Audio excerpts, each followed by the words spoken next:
চিন্তা করুন, দিনটি কিয়ামতের। আপনি মহান আল্লাহ তাআলার সামনে দাঁড়িয়ে আছেন।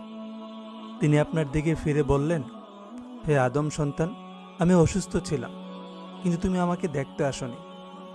আপনি তো অবাক, স্রষ্টা কি করে অসুস্থ হয়? আপনি বিস্ময়ে জিজ্ঞেস করলেন, হে আমার প্রতিপালক, আপনি তো জগৎসমূহের পালনকর্তা, আপনি কিভাবে অসুস্থ হতে পারেন?